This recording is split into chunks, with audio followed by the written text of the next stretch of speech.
Hey, hi. This is Sandeep and you are watching WebSankul Official. અને આપણે ભેગા થયા છીએ ગુજલીસની આ સરસ મજાની સિરીઝમાં. ગઈકાલના પ્રશ્નનો જવાબ જે છે તે શેલ રહેશે. ઓરથી જ્યારે તમે બે સબ્જેક્ટને જોઈન કરો છો, એટલે કે તમે જ્યારે પણ બે સબ્જેક્ટને જોઈન કરો છો, હી ઓર આઈ, શી ઓર આઈ ઓર શી, યુ ઓર આઈ, એમાં હંમેશા જે નજીકનો સબ્જેક્ટ હોય છે, નજીકનો જે કરતા હોય છે, તેને ધ્યાનમાં રાખીને જ વર્બ મુકાતો હોય છે. સર, નજીકનો એટલે કોણ? સેકન્ડ, બીજો. ગઈકાલના પ્રશ્નમાં સેકન્ડ જે છે સબ્જેક્ટ તે આઈ હતો ને આઈ સાથે આપણે શેલનો ઉપયોગ કરીએ છીએ, એટલે આઈ સાથે શેલ આવશે. આઈ સાથે મોડર્ન ગ્રેમેરિયન્સ એવું પણ કહે છે કે આઈ સાથે તમે વિલનો પણ ઉપયોગ કરી શકો છો, પરંતુ આપણે મોડર્ન ગ્રેમેરિયન્સ પ્રમાણે નથી જવાનું. પરીક્ષામાં માર્ક્સ મેળવવા હોય તો આપણે જે proper traditional methodology, traditional rules and regulations follow કરીએ છીએ ભાષાના, તેને ફોલો કરીશું.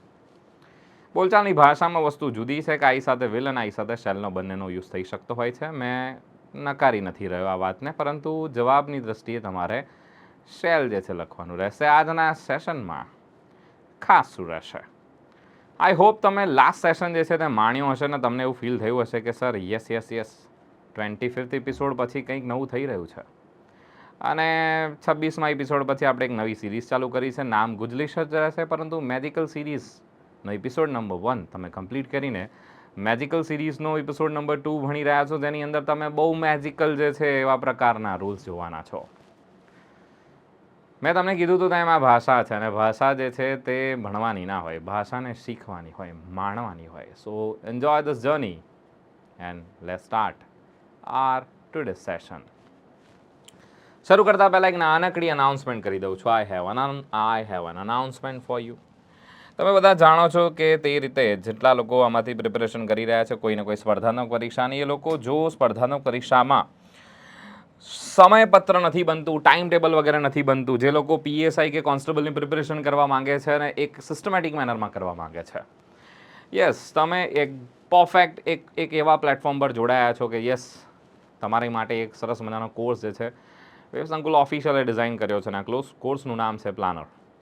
આનું નામ જ જે છે એ રિપ્રેઝન્ટ કરી દેશે દરેકે દરેક વસ્તુ. કોઈ પણ વસ્તુનું જો આયોજન હોય, સુવ્યવસ્થિત આયોજન હોય, તો આ એક સુવ્યવસ્થિત આયોજન ધરાવતો એક વૈજ્ઞાનિક ઢબે તૈયાર થયેલો કોર્સ કે જે તમારી સફળતા જે છે એને તમારાથી અને તમારી સફળતા વચ્ચેનો જે માર્ગ છે એને વધારે ટૂંકો બનાવી દેશે.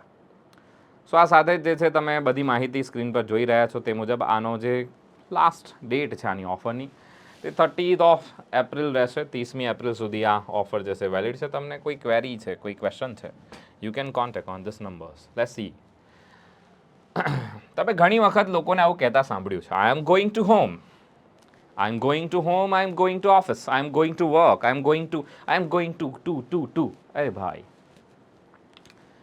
હોમ સાથે શક્ય હોય ત્યાં સુધી આપણે ટુનો યુઝ નથી કરતા જ્યારે વાત હોય છે પોતાના ઘરની.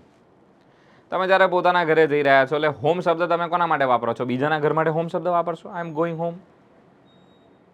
ના સર, આપણે પોતાના ઘર માટે જ હોમ શબ્દ વાપરતા હોઈએ છીએ. અને સર, હોમ અને હાઉસ વચ્ચે કોઈ તફાવત છે ખરો? યસ છે. હોમ એટલે એવું કહેવાય છે કે ભાઈ એવું ના વિચારવાનું હોમ એટલે જેમાં પરિવાર રહેતો હોય. પરિવાર તો હાઉસમાં રહે છે ભાઈ, પર હાઉસ જે છે તે રેન્ટેડ કહેવાય છે. એટલે એના સાથે શબ્દ તમે ઘણી વખત જોયું હશે, રેન્ટેડ હાઉસ. ભાડા પર રહી રહ્યા છો એને હાઉસ કહી શકાશે. હોમ શબ્દ જે છે તે પોતાની માલિકીનું હોય, પોતાના સ્વપ્નથી બનાવેલું હોય, પોતાના ફોર ફાધર્સનું હોય, એને આપણે હોમ કહેતા હોઈએ છીએ. આવી વ્યાખ્યા જે છે તે ઘણી જગ્યાએ બોલવામાં આવે છે. વ્યવહારુ અંગ્રેજીમાં આવું માનવામાં આવતું હોય છે કે ભાઈ પોતાનું હોય તો હોમ કહેવાશે, ભાડાનું હોય તો હાઉસ કહીએ છીએ. એટલે તમે હાઉસ રેન્ટ અલાઉન્સ ભણો છો, એટલે કે જેને આપણે ભાડાના મકાનનું જે ભથ્થું આવે છે તે કહેતા હોઈએ છીએ. અલાઉન્સનો અર્થ અહીંયા ભથ્થું થાય છે. આજનો ફેક્ટ આપણે ભણવાના છે કે જ્યારે તમે પોતાના ઘરે જઈ રહ્યા છો ત્યારે ગંતવ્ય દર્શાવતો પ્રિપોઝિશન ટુનો ઉપયોગ નહીં કરવાનો. અન્યના ઘરે જઈ રહ્યા છો, યુ કેન યુઝ ટુ, તમે ટુ યુઝ કરી શકો છો. I am going to Nita's home, I am going to Mitesh home, I am going to Hemant's home. ત્યાં ટુ યુઝ થઈ શકશે. તમે અન્યના ડેસ્ટિનેશન પર જઈ રહ્યા છો, ડેસ્ટિનેશન દર્શાવો છો, પર પોતાના ઘરે જતા હો ત્યારે આપણે ટુનો ઉપયોગ નથી કરતા. આઈ એમ ગોઈંગ હોમ થશે. યસ, બિલકુલ. કેમ? શા માટે? પરફેક્ટ. મેં તમને કહી દીધું છે શા માટે આવું થાય છે. તો પોતાના ઘર માટે આપણે યુઝ નથી કરતા, અને જોઈ શકો છો ત્યારે તો ઓફિસ વગેરે માટે પોતાની જે ઓફિસ છે, વર્ક છે, એના માટે પણ આપણે ટુનો યુઝ નહીં કરતા. એટલે આજનો બીજો જે છે ફેક્ટ ભણીએ છીએ. તમે ઘણી વખત દરિયાના નામ સાથે પણ જોયું હશે. અ સેલર એટલે કોણ? તો કે સર જે વહાણવટુ છે, તે જે વહાણમાં મુસાફરી કરનાર છે તેને આપણે સેલર કહીએ છીએ. નાનપણમાં તમે કાર્ટૂન પણ જોતા હશો. The Popeye the sailor man, એ કાર્ટૂન જોતા હશો તમે. એલો જે પાલક ખાઈને શક્તિ આવી જતી હતી એમાં, એની જે અંદર ગર્લફ્રેન્ડ બતાવી છે, ઓલિવ બતાવી છે, એની ફ્રેન્ડ કે એની ગર્લફ્રેન્ડ ખબર નહીં શું હતું એ. નાનપણમાં આપણે એક કાર્ટૂન જોતા હતા. આમાંથી જેટલા લોકો એ કાર્ટૂન જોયા, ફટાફટ આ સેશનને લાઈક કરી દેજો અને મને કમેન્ટ સેક્શનમાં જણાવજો કે તમે એ કાર્ટૂન જોયું છે કે નહીં. સર યાર લેક્ચરમાં કાર્ટૂનની વાત ચાલે. ભાઈ મેં તમને કીધું છે આ સેશન હળવા ફોડવો છે, એટલે તમે આની અંદર એનિમેશન પીપીટી જે ડિઝાઇન બનાવી છે સ્મિતભાઈએ, આપણા જે ડિઝાઇનર છે, બહુ સરસ મજાની પીપીટી બનાવતા હોય છે. વેબસંકુલની આખી ટીમ જે છે, તો એફર્ટ્સ લાગે છે. કોઈ પણ વિડીયો બનાવવાની પાછળ એફર્ટ્સ લાગે છે. આ સિરીઝ આપણે બાળકોથી માંડીને પ્રૌઢ વ્યક્તિઓ માટે બનેલી છે. આ સિરીઝ જે છે તે કોઈ આમ કહી શકાય ને પરીક્ષાને ધ્યાનમાં રાખીને જ નથી. વ્યવહારો, લોકોના જીવનમાં વ્યવહારો અંગ્રેજી આવે, વ્યવહારો અંગ્રેજી લોકો બોલતા થાય, શીખતા જાય, એના માટે આ આપણે સિરીઝ બનાવેલી છે. સો એન્જોય ધીસ જર્ની. આને એન્જોય કરો, માણો. નાના બાળકો સાથે શેર કરો, વડીલો સાથે શેર કરો, જે લોકો શીખવા માંગે છે, જાણવા માંગે છે, કંઈક નવું જાણવા માંગે છે આ ભાષા વિશે, એને શેર કરો. જે બોલવા માંગે છે મારે સ્પોકન ઇંગ્લિશ શીખવું છે, અરે સ્પોકન માટે કોઈ ક્લાસ ના કરાય, 4-5 હજાર 15-20 હજાર ના બગાડશો. આ સિરીઝને એન્જોય કરો ને, મજા કરો. અને આ ચેનલને જો તમે સબસ્ક્રાઈબ નથી કરી, do subscribe this channel. And જો તમે અત્યાર સુધી વિડીયોને લાઈક નથી કર્યો તો એક પણ રૂપિયો નહીં જવાનો. ખબર તમને? એટલી મહેનત કરે છે આ વ્યક્તિ તમારી માટે. રોજ નવું કંઈક શોધીને લાવે, તમને રોજ નવા શબ્દ ભણાવે, રોજ કોઈ નવી બાબત ભણાવે. તેમ છતાં પણ વ્યૂઝ ક્યાં પહોંચે છે? તો કે વ્યૂઝ હજી આમ ધક્કો જ નહીં વાગતા.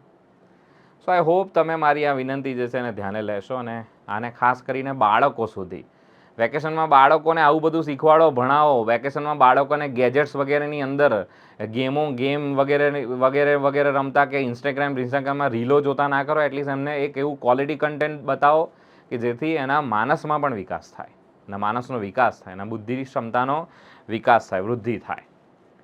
ચલો તો આપણે જોઈએ બીજો કન્સેપ્ટ શું છે. તમે દરિયા કિનારે જ્યારે કોઈ સેલર તરીકે જાઓ છો, વહાણવટુ તરીકે જાઓ છો, એટલે કે એવા લોકો કે જે દરિયામાં પર્પસ સાથે જાય છે, હેતુ સાથે જાય છે. વહાણવટુ છે, કોઈ શિપનો પેસેન્જર છે, કોઈ વહાણમાં પેસેન્જર જઈ રહ્યો છે, કોઈ ક્રૂ મેમ્બર છે, એ જ્યારે જાય છે દરિયા કિનારે ત્યારે એના સાથે કદી પણ પ્રિપોઝિશન ધનો કે કોઈ પણ પ્રિપોઝિશનનો યુઝ નહીં થાય. A sailor went to the sea નહીં, વેન્ટ ટુ સી જ રહેશે દરિયાએ. The people of Mahuva. પણ અહીંયા તમે જોઈ રહ્યા છો, અહીંયા જે છે, અહીંયા પર્પસ જુદો છે. એ લોકો ના મુસાફરી કરવા જઈ રહ્યા છે, ના ક્રૂ મેમ્બર છે. આપણે સામાન્ય વાક્ય વાપરી રહ્યા છે. ધ પીપલ ઓફ મહુવા, મહુવાના જે લોકો છે તે. મહુવા એટલે ભાવનગરમાં આવેલું તે. લીવ રહે છે. સર અહીંયા લીવ જે છે કેમ વાપર્યું? લીવ્સ કેમ નહીં, એસ કેમ નહીં લગાડ્યો? ભાઈ પીપલ છે ને, ધ પીપલ બહુવચન કહેવાય છે, એના સાથે V1 યુઝ થાય છે. નિયર ધ સી, અથવા તો નિયર નહીં તો તમે બાય પણ વાપરી શકો, બાય ધ સી. પર બાય વધારે સમીપ થઈ જાય, બાયનો અર્થ સમીપ થાય છે, નિયરનો અર્થ નજીક થાય છે. અહીંયા ધ લાગશે, ધ સી, દરિયાની નજીક રહે છે. એમ કે લોકો મુસાફરી વગેરે કરવા નથી જઈ રહ્યા, બરાબર, રહે છે બસ. We are waiting at the sea side. જ્યારે પણ તમને શબ્દ સી સાઇડ જોવા મળે છે તો એના સાથે આર્ટિકલ ધનો યુઝ થશે.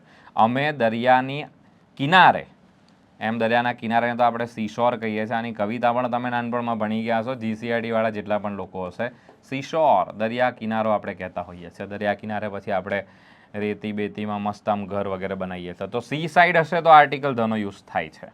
પરંતુ વહાણવટુઓ જાય છે, જે વ્યક્તિ મુસાફરી કરી રહ્યા છે શિપમાં, એના માટે જઈ રહ્યા છે, ક્રૂ મેમ્બર જઈ રહ્યા છે, તો ત્યાં સી સાથે આર્ટિકલનો યુઝ નહીં થતો. ચલો એ રીતે વર્ક સાથે પણ મેન એટ ધ વર્ક નહીં થાય, મેન એટ વર્ક થશે. માણસો કામ કરી રહ્યા છે. આ એટનો અર્થ થાય છે કામ કરી રહ્યા છે, તેઓ કામ પર છે. ટેમ્પરરી એક્શન દર્શાવે. એટ જે છે તે ટેમ્પરરી એક્શન દર્શાવે, કામ ચલાવો. આખી જિંદગી નહીં કામ કરે, ત્યાં થોડાક સમય માટે છે. કોઈ બ્રિજ બનતો હોય ને, તમે જોયું હશે, અહીંયા પાટિયું મારેલું હોય છે, મેન એટ વર્ક એવું લખેલું હોય છે. તો આખી જિંદગી ત્યાં નથી કામ કરવાના, ટેમ્પરરી છે. I am at work, I am at the work નહીં થાય, આર્ટિકલ નથી લાગતો. પરંતુ વર્ક જે છે ને એનું બહુવચન કરો ને, વર્કનું બહુવચન કરો, તો વર્કનું જ્યારે તમે બહુવચન કરો છો ત્યારે વર્ક્સ થશે. અને આ વર્ક્સનો અર્થ થાય છે, એક અન્ય અર્થ થાય છે કૃતિઓ. રચનાઓ જેને કહેવાય છે, કાલિદાસની રચનાઓ, નરસિંહ મહેતાની રચનાઓ, દલપતરામની રચનાઓ, બધાની જે રચનાઓ છે, એમના જે કાર્યો છે, સંરચનાઓ છે, એમણે જે કંઈ પણ કૃતિઓ લખી છે, એને પણ વર્ક્સ કહેવાય છે. કોઈ આર્ટિસ્ટે બનાવેલી પેઇન્ટિંગ્સ હોય એને પણ એનું વર્ક કહેવાય છે. તો એને આપણે વર્ક્સ કહીએ છીએ, પ્લુરલ ફોર્મમાં વાપરીએ છીએ, વર્ક્સ ઓફ કાલિદાસ, અને ઇંગ્લિશમાં એને કાલિદાસા પણ કહેવાય છે. સો અહીંયા આર્ટિકલ લાગશે, ધ વર્ક્સ ઓફ કાલિદાસ. કોની કૃતિઓ? તો કે કાલિદાસની કૃતિઓ. ચોક્કસ નિશ્ચિતતા દર્શાવે. The works of Narsinh Mehta, the works of Narmad, the works of Dalpatram, the works of જે પણ આર્ટિસ્ટનું નામ હોય તે. ચલો, સો આજે મજાની વસ્તુ તમે ભણ્યા છો. અને યસ, આજનો ફન ફેક્ટ જે છે તે શું છે? ગઈકાલે મેં તમને સૌથી લાંબો સ્પેલિંગ ભણાવ્યો હતો, આજનો પણ એક ફન ફેક્ટ રહેશે. ઘણી વખત છે ને આપણે આધારિત શબ્દ કે વધારાના શબ્દ બોલીએ છીએ. આ શબ્દ એવા છે કે જે લેંગ્વેજમાં એક પ્રકારની કહેવાય ને કે આમ લાઈક હું તમને સમજાવું તો એક ડીશ હોય ને, એ ડીશની ઉપર કેવા આમ ધાણા અને બધું આપણે નાખીને આમ મસ્ત ખાઈએ છીએ, જોરદાર સજાવીએ છીએ, ડેકોરેટ કરીએ છીએ. આવા શબ્દોને આપણે ક્રચ કહેતા હોઈએ છીએ. ક્રચ શબ્દ. આ ક્રચિસ એટલે શું? આ ક્રચિસને શું કહેવાય છે? Actually I was late. Actually I was late. Actually વગર બી બોલો ને કોઈ ઇસ્યુ નહીં થાય. તો એકચ્યુઅલી શું છે? ક્રચ છે. ક્રચિસ કહેવાશે આને. Like I was like add કરે છે. ઇટ ઇઝ લાઈક વગર પણ વસ્તુઓ બોલી શકાય છે. એકચ્યુઅલી વગર પણ શબ્દ બોલી શકાય છે. અમુક ઇંગ્લિશ ભાષામાં ઘોસ્ટ વર્ડ્સ છે. આ ઘોસ્ટ વર્ડ એટલે શું? તો કે ઇંગ્લિશ ડિક્શનરીમાં, ઓક્સફર્ડ ડિક્શનરીમાં એનો સમાવેશ નથી. સાહેબ બહુ માઇન્ડેડ છે. મોસ્ટ ઓફલી શું છે? મોસ્ટ ઓફલી નથી શબ્દ. ઘોસ્ટ વર્ડ્સ, ઘણા બધા એવા ઘોસ્ટ વર્ડ્સ છે કે જે ઓક્સફર્ડ ડિક્શનરીમાં છે જ નહીં, લોકો યુઝ કરે છે. માઇન્ડેડ, સાહેબ બહુ માઇન્ડેડ છે. મોસ્ટ ઓફલી છે ને, મોસ્ટ ઓફલી શબ્દ જ નથી. સો આવી જ મજાની માહિતી જે છે આપણે મેળવતા રહીશું આ સેશન્સની અંદર. ગઈકાલના પ્રશ્નનો જવાબ શરૂઆતમાં આપી દીધો છે. આજે તમારી માટે એક મજાનો ક્વેશ્ચન ફરીથી મૂકી રહ્યો છું. વી આર પ્રાઉડ ખાલી જગ્યા આર હેરિટેજ. હેરિટેજનો અર્થ થાય છે આપણો જે વારસો છે તે. અને આ જે ક્રચ ફેક્ટર જે છે મેં તમને સમજાવ્યું છે, ક્રચિસ કહેવાય છે આને. અને ઓપ્શન્સ તમને આપેલા છે, કમેન્ટ સેક્શનમાં આન્સર આપી દેવાનો છે તમારે કે એનો જવાબ શું આવશે. આ સાથે હું સંદીપ રજા લઉં છું. જોતા રહેજો આવા મજાના sessions only on WebSankul official. Take care. Thank you so much. જય હિન્દ, જય ભારત.